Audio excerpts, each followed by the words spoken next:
Hey guys, what's up? We are back. It's been a few weeks and I am so thankful to be with you because I want you to hear this. What I'm about to say is so paramount to your life. Whether you ever choose to fully follow Jesus or not, or you're following Jesus right now and you're like me and it's kind of rough because of the pandemic and everything else probably going on in your life, I want you to hear this and I want you to hear it loud and clear. Jesus believes in you far more than you will ever fully understand. What you believe about yourself, nope, Jesus doesn't believe it. He does not believe likely what you are thinking about yourself right now. I know for me, here's the thing I run into all the time, and I hope it's not true of you, but likely it is. What you think about yourself, what you see in yourself, what you know about yourself, you begin to believe, you begin to think others also believe about you. And this is what you know. This is what you know about yourself that I will never know. This is what you know about yourself that maybe no one else knows, but you believe Jesus knows it, is that what you have done makes you unworthy. That you have every reason to believe that what you have done makes you unworthy and undeserving of Jesus. Let me just tell you right up front before we get into our story in the Bible. There is nothing you could ever do that will make you deserving of Jesus. But everything Jesus has done for you makes you so deserving of Jesus. See, there's this story in this guy in Zacchaeus I think you're going to relate with. We're actually going to look at this story for about 4 weeks, looking at Luke chapter 19. And listen to this story real quick. I think you're going to resonate with this guy to some extent. Jesus enters Jericho with one purpose: to pass through. He's not coming here to stay. He's not coming here to eat. He's literally just driving through. It's like going from Bedford to Indianapolis. You got to drive through Bloomington. You have no desire to stop at the Starbucks or the Texas Roadhouse that you drive by that are better there that we don't have. You know, Jesus is simply entering Jericho to just pass through.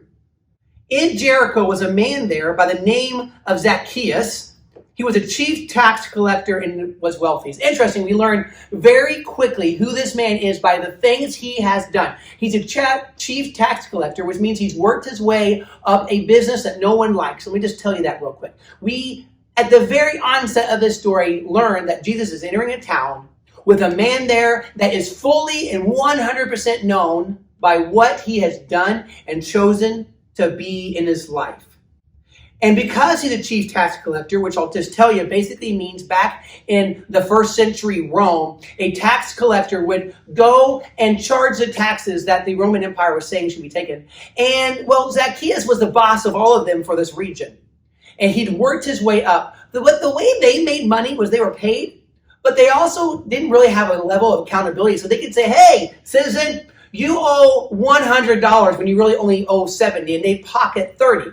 Well, the chief tax collector could also tell the people, his employees, they owe 70 when they only owe 50, and then he could take the profit from that. It was a really easy, quick, kind of a scheming way to get wealthy off of your friends and your families and your neighbors. This was not a job, but he chose this. This is who he is. This man learns, Zacchaeus, that Jesus is going to be there, and so he wants to see Jesus. But listen to this. But being a short man, Zacchaeus could not see Jesus because there was this large crowd. So just imagine a parade, right? Jesus is coming down the street. Everybody's lined up. And here's this short Zacchaeus, like jumping up and over, trying to peek through arms. It's like, I want to see him, and he can't see him. So Zacchaeus said, but I want to see Jesus. Never imagining he would talk to Jesus. He simply wants to see Jesus with his eyes. And so he runs ahead of the crowd and he climbs up a sycamore fig tree to see Jesus. So he climbs above the crowd, in front of the crowd, to ensuring that if he gets in front of the crowd can't prevent him. The crowd won't stop him. And he climbs above the tree in a way a crowd then, when they got there, couldn't prevent him. Because he knew by common sense, likely, as would have been in the olden days, there would have been one major drag. Jesus had to be going that way to get through town.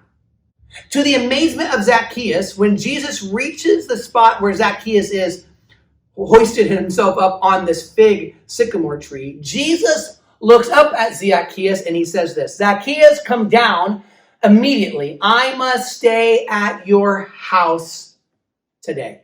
Zacchaeus, immediately, come down right now. I know I'm only passing through, but I must come and stay at your house today. So Zacchaeus, surely in tons of amazement, jumps down off the tree, takes Jesus back to his house. All the crowd, by the way, who was trying to prevent Zacchaeus from seeing Jesus, which we will actually talk about more next week, all the people saw this and they began to mutter amongst themselves, Jesus, this amazing Jesus is going to be a guest of a sinner. He's not just going to his house, but he's going to his house out of his own, really self-invitation and going to be a guest, which is something, as we'll talk about next week, you just simply don't do. But Zacchaeus, seeing the unbelievable grace of Jesus, as we'll see in a second, was completely unexpected, stands up from the table and says to Jesus, hey, Lord, look, here and now I give half my possessions to the poor. And on top of now having half of my possessions, if I've cheated out anybody, anything, which is duh, that's what you do for a living. It's who you are. It's who you become. I will pay back 4 times the amount. Jesus, this is what you've done for me. This is what I'm going to do in response. And Jesus says to him, today, salvation has come to this house because this man too, this man also, this man like everybody else who's muttering all of these, like, what is Jesus doing, is a son of Abraham. For the Son of Man came to seek and to save what was lost. Let's just process this story for a second. Here is Zacchaeus, who's heard about this amazing man, Jesus, that we talk about all the time. It's like, I got to see this guy. Like, he had the privilege of having Jesus walk through his town. No intention of staying. It's very clear that Jesus is literally just walking through. Jesus has no scheduled event. There's no concert going on. The halls aren't prepared for him. Jesus is just walking through. But Zacchaeus wants to see Jesus. But I want you to notice what Zacchaeus never did. This is so amazing. Zacchaeus never asked anybody in the crowd, hey, can I see? Can I have a look? I mean, Zacchaeus has entered this story, as we are even told, knowing who he is in a long rap list of everything he has ever done. I mean, as a chief tax collector, he has betrayed his family, he's betrayed his friends, and he's betrayed his identity as a son of Abraham. As a likely Jewish person who in this area should have followed God, has done everything in the exact opposite. I mean, likely by this point, he's identified as a chief tax collector, and everyone has identified him as a chief tax collector. What Zacchaeus knows about himself is a long list of decisions he has made.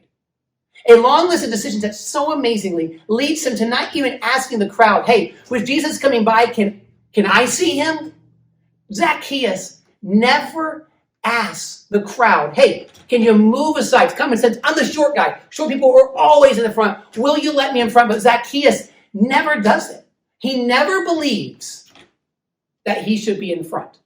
And on top of that, when Jesus does get to him, notice that Zacchaeus never said, hey, Jesus, I'm up here. Because remember, he's on a tree. He never stops and attempts to talk to Jesus. He wants to see Jesus, knowing that he doesn't deserve to see Jesus, knowing that no one will ever let him. We'll get to that next week. Knowing that he has no chance of seeing Jesus. Knowing, listen to this, knowing he deserves it not. Knowing that he has done nothing to deserve getting to actually see Jesus, he runs ahead and does everything he can to say, I just want to see the guy. And Jesus stops. Listen to this. Jesus stops to his great shock and says, Zacchaeus, I know who you are. I know who you think you are. You think you are unworthy and undeserving for all the things you've done. But I, Jesus says, want to come and be at your house today. See, I think it's likely you're like me, that we're like Zacchaeus, that we know who we are. Who we are is a long list of things we've done. We're a mess up. Why? Because we've messed up. We're a mistake because we've made mistakes, or someone else made mistakes that kind of made us. That we are a failure because we haven't passed things or we haven't achieved our goals. We are a failure because we know we've sinned and we knew not to. That here's the crazy part, that you know who you are because you know what you've done.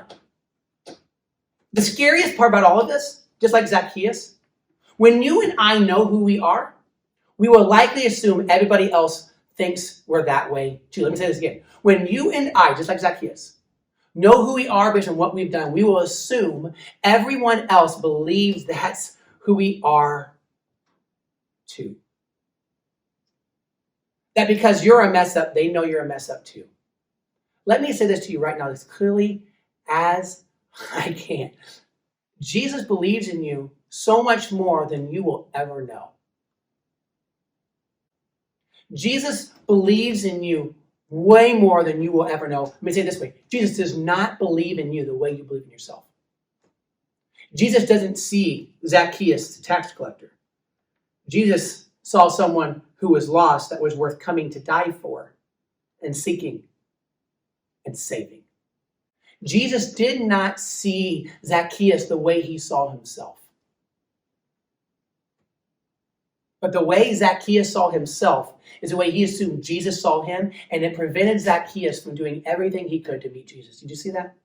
He did everything he could to see Jesus, but nothing at all in order to actually encounter and ask Jesus.